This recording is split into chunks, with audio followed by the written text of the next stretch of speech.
Merci to comité ngona biso o to benga ka rubrique ya invité ya info. Invité ya lelo to yambi nani o na benga maman sociale. Kombo na ye mama bébé Nzinga Vula. Azali bongo initiatrice ya ONG Shilo Sabaot. Otami ndenge nini ezo sala misala nini nyonso tokozwa na masolo na biso. Le temps déjà n'a pas ça y est. Bonjour maman bébé. Bonjour papa pasteur. Tu sais d'abord ndenge ondimi ko za l'inviter na biso et moi liboso santé za malamu ONG za malamu. Eza malamu papa merci.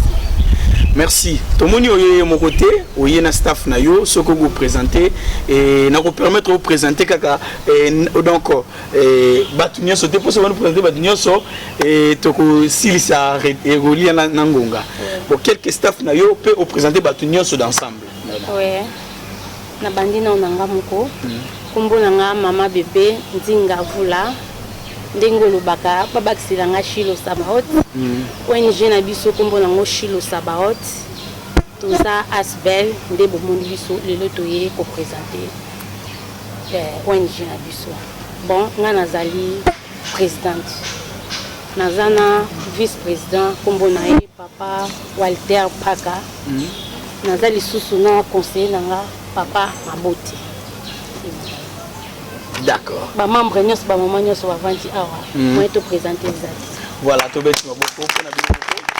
Voilà maman bébé outko présenter to moni to bande ko ba beti maboko ini ko lakisa ke ata batu nyos ba yete mais quand même Shilo Sabaot ONG eza représenté awa. Devise na bino ezani. Wow. Devise na biso na moni ngai na kopi ko répondre te na kotika papa na biso a répondre. Ah, quand on est bandé, beaucoup de qui m'a question là. Ça va te dire. Si quand on a pris koloba, si quand on a pris koloba comme boya, pour azawa na fo. Yo boye à se présenter. Tenga la lingi yo banana yo peut te retrouver kasi. Na ko répondre, devise na biso amour, solidarité et développement. Amour, solidarité et développement. Voilà, toko yeba ONG likanisi ya kinenge nini. Parce que ba ONG belé au mona muta watambola na sacoche mikanda nyo sur la kati pas ces ala kaizate. Siko yo likanisi bandaki na ndenge nini lelo okoma pena bureau tout ça qu'on va ba membre likanisi ne bandaki na ndenge nini. Te ba mo li solo na mpusi. OK, c'est une longue histoire. Mutoko yeba ngo eza papa wana receive nos conseils nanga. Je crois nazalaki donnant l'obeza et lo mona botama na mo. Et bandanga je crois ba 8 ans. Oui, quand moi, 8 ans, moi, zala eloko réalia, apesa muninga ya tikali ne boye. Aki na classe boye, eloko nyo so memi fo akaboya na bana classe. Donc nazaki mutu moko nazaki bongo. Si je connais au comme na âge à 14 ans, biloko ani zo sala ka kati. Papa Mabote ayebi un jour bo pesa ye micro akoloba. De ezaki kati nanga. C'est inné dona bota mana. Batu nyonso o lelo ba otala nga ba oyeba ke moi c'est vrai et c'est donc nazaki nango oui na sala ngo à partir à 14 ans wana na sala ngo na kinda na moni ba fazer o la muki na za nango na pesi na otambola na moni mutu aza eza bongo batu musupe ba komaki ba 20 ans 21 ans na âge wana me batu ba ka kotikila mikumba na mwana mais eza na batu ba ka kotikila mikumba. Donc na mona ki ke loko wana un jour na bande ko senga panzama. Nzambe un jour ko sunganga na ko sala eloko. Na ko sala orphelinat, na ko tonga ba école, na ko sala ba centre, na ko sunga ba fazer ko nyonso. Ndé le temps nyonso wana banda âge à 14 ans na bande ko s'occuper na ba fazer, ba ebinga ato bimi na balabala otunyo pesi bango ba ko. Siko tangu nini ekoma siko kinobi na vandisa makambo penza ekoma penza makambo ya solo. Ouais, na eko vandi so mamba solo tango ekomike na sali mikanda. Na bande ko sala ngo bongo sa mikanda. Mais na bande ko sala. Mais sa mikanda wana to boaki na mai. Mais le temps o ekomike na sali mikanda depuis le 30 avril 2019. Ndé o penza ke na sala ki mikanda na ziba F wana ndé to ko considérer na ba moi. C'est que boza makasi boza na ba F nonande maramnyo so bobeti maboko pona bino. Maman bébé zinga vula batwa misana kubenga yo bongo baba kisela si le sabaot le tolobaka kombo si le sabaot bon rapidement kombo na yo mo to pesa ki yo mo sepela ki opesa ONG na kombo na bon kombo ya Shilo Sabaot c'est eza kombo mo boité na lokocha c'est biblique mais un jour na kofongola tant eza moki mais ba maman ba yebi na yebi sa bango déjà Shilo Sabaot wana eza na Bible ba koyi ko banda kotanga na ani eza na histoire ya Samuel bon na kati wana mais un jour na o développer ngo voilà tozoko ba toujours na maman bébé et tolingi toyeba depuis bobandi déjà ONG na bino Shilo Sabaot et l'activité nini o déjà et si vous sali o ezali visible tokoko yeba que non en tout cas musala ici bandatna ouais l'activité zebele kande na lobby tangu ezaki na tangu wana tozana na mikanda te to bande ko sala makasi tangu pe to koti na moment oyo to sala toujours boto zwa kaka moi 3 ans oyo to zwa 3 ans to 2 ans oyo to année oyo exact mabete to kindaki na ba orphelinat toujours na décembre toujours na les premiers les 3 mars p les 8 mars pardon tout ça là qui peut tout ce que c'est ba maman tala ba maman ko toi qui sens matete ba un peu dévissé mais tout ce que c'est ba on to feta qui de 8 mars pour ba maman bo ça qui tout ça là qui ezala ki kaka awa na siège na biso ah ouais na vite voilà d'accord ba maman ba beta inzango nous la qui c'est pe ba recette donc eleka ki d'accord tango boso sala makambo wana nasuka na yango bosolinga nasuka na yango bapeso mbongo tu nasuka na yango sala yango pwani ukozo mbongo na to kabila ta famille na yo ozuka mbongo ko tsora ba makambo te papa bon ezelo na ebiso kezelo ko na bota mana mutu akopekisa ngaza te voka même eza bato musupe ba pekisa ah pesa mbongo yo zuno salaire ka $100 okati $60 osomba ka olambela ba fazer osala bonga te so na sala yango te na okash na za na passe na oka lo mo ekangama a charge lokwa na okoka charge na ngati mais na ebi ke za ngati charge o eza ngati mais ngasko na lata na ebi ke un jour na kozo mutu wa osimbela ngati mais pour le moment na sala ata na zumuki mamu natika ne loko te mena sala est-ce que tu koyeba ONG Shilo Sabaot à part ndongo zo sunga quand même zo sala ba activité miki na moyen de bon ozana yango mais vision na yo zaka lobby okoma net na nini to bo créer nini na kati ya ONG na bino objectif na biso ezali na lo bato vision nanga ezali pour encadrer ba jeunes ba veuves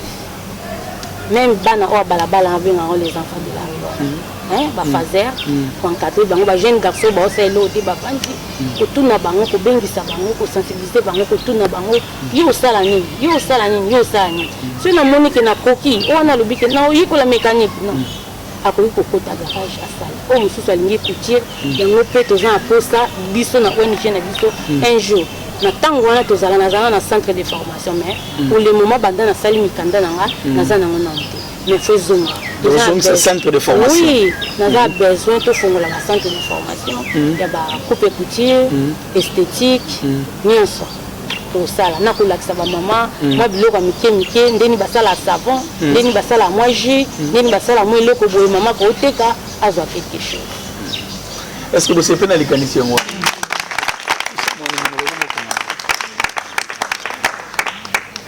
d'accord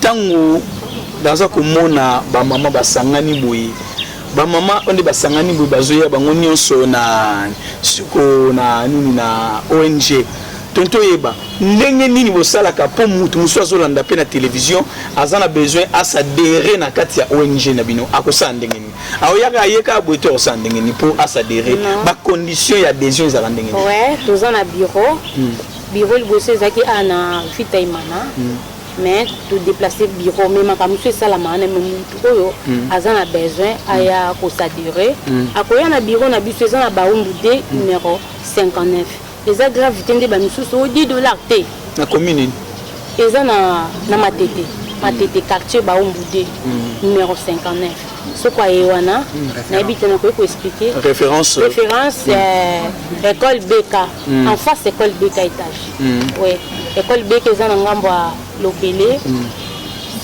bureau ezana ngambo ya Baumbu italani ko sikoyo bato bazana bezo basadere ezaka ba mama pour moi mama zebele ezaka ba mama to ba jeune to catégorie ya bato nini oyo ba koko ya ko sadere ouais ezaka ba mama te maman jeune fille jeune garçon na ba koko tala papa mabote aja komi na ya bande na 14 ans inda kolisinga boye si to komi na ebondo azolanda bisuka tozana ba catégorie nyonso. Grande vision ya Shilo Sabaoth et suki kakate na kosunga bana ya balabala to kosunga ba orphelinat to kende na ba prison to pesa biloko kolia to kende na ba hôpitaux to pesa ba maladie ba assistance mais ya mutu ya lisusu po to kamata penza bana oyo bazaki na balabala ba phaseur to encadrer bango to zongisi bango na ba milieu na bango familiaux disons donc to zui bango to zongisi bango penza bandako ba parents na bango to pesi ba parents conseil to sensibiliser bango ba réencadrer bana na bango na bokasi oyo mama bébé ezinga mvula asalaka. Donc Shilo Sabaoth azali pe na activité sportive na kati toza pe na kati ya activité sportive toza pe na nzango na kati nzango ya ba mama esatende Shilo Sabaoth azaka kana toki orphelinat tokende bo par la mais azo ko encadrer pe toujours ba mama lisusu na cadre ya sport ya nzango. D'accord. Est-ce que depuis vous sali ONG boy et si vous soutien mo boy ya subvention mo to ba ya l'état to ya organisme mo boy to ba si ba ko tiabino maboko to bo sala kaka bino moko non nan ba ti biso maboko te toujours ça ka biso mo ni ba mama o ba beta na maboko ba ngo ni pour le moment toujours ata soutien mon côté. Docteur Lobake ONG zo vivre kana ba cotisation o ya bino moko la cotisation na bino moko voilà tokozo appelé lokolo baki papa vice-président Roloba et je crois que tokozo a payé moi muke et asolo na biso pe moi muke voilà nakozonga mpanzi pe koto ya vice-président monsieur Walter et ameka mpe ko baksempe et na likambo etali vision na bino et maman lobby bo sala ba centre de formation ya ko encadrer nini na habite so mamso za na makambo o ya lobaki te ko bakisa par rapport ya ONG Shilo Sabaoth. Merci beaucoup, messieurs les journalistes. En tout cas, maman présidente a lobby presque nyonso vision ya ONG. C'est vrai tous en a ebandeli. Et vu la conjoncture, ils n'ont pas si pour atteindre l'objectif na biso, mais balobaka ce qui volonté ezali et l'autre kosala. Parce que aujourd'hui, on a quitté que ONG et cause a déjà plus de 250 membres. 250 membres. Plus. Parce que en fait, moi, en tant que vice-président, nous avons s'occuper beaucoup, un peu plus côté administration, pour essayer un peu de voir comment soutenir la présidente dans l'action. Alors, j'ai essayé un peu de palper le fichier d'adhésion de ma membre. Nous sommes au-delà des 250. Alors, volonté wana, il y a un démoutezo qui peut s'habiller sur ce courage, il y a kotala liboso viser oyo to zosenga na objectif na. Et comme on dit en français, qui veut peut, vouloir c'est pouvoir. Vouloir c'est pouvoir. Donc je sais que dans les années à venir, ONG oyo ekokende liboso. ONG ekokende liboso toyoki en tout cas bazana ba et ba vision za mulai penza makasi vision za mulai mokasi kasi toli toyeba ONG na bino lelo ba ONG eza ba ONG comme eza à caractère moko mona par exemple l'église catholique ya ba nini bino boza conventionné to boza laïque to boza ba chrétien to boza ba musulman to yeba mo eza ma bêtise to yeba ONG na bino foi na bino eza bovandi eza boza conventionné to bokangami boza lié na liboke mo bo groupe mo bo voilà biso toza bato catholique baza kimbangiste au groupe de prière au nini ata musulman baza donc batu ya sorti nyonso lolenge nyonso. D'accord, oui, ça va ko bakisa oui ko bakisa donc association na biso eza tout d'abord apolitique eza parti politique en plus toza laïque c'est-à-dire toza affilié na confession religieuse mon côté voilà donc toza écuménique ba confession religieuse nyonso baza na kati voilà un peu loko na lingaki na bakisa. Oui, tokomi pratiquement na suka ya émission na biso na pesi merci mingi na Shilo Sabaoth Mobimba maboko pona bino. Merci. Voilà, merci mingi na maman présidente. Merci te remercie mingi na ndenge on dit que vous allez inviter na biso. Merci papa, rapena sengio merci. Merci mingi na papa vice-président. Merci beaucoup monsieur le journaliste. Voilà, merci mingi na batnyo so bolanda kibiso boko landa yango toujours na magazine na bino Ereka Info. Pona lelo to suki awa to zongi kuna. Merci.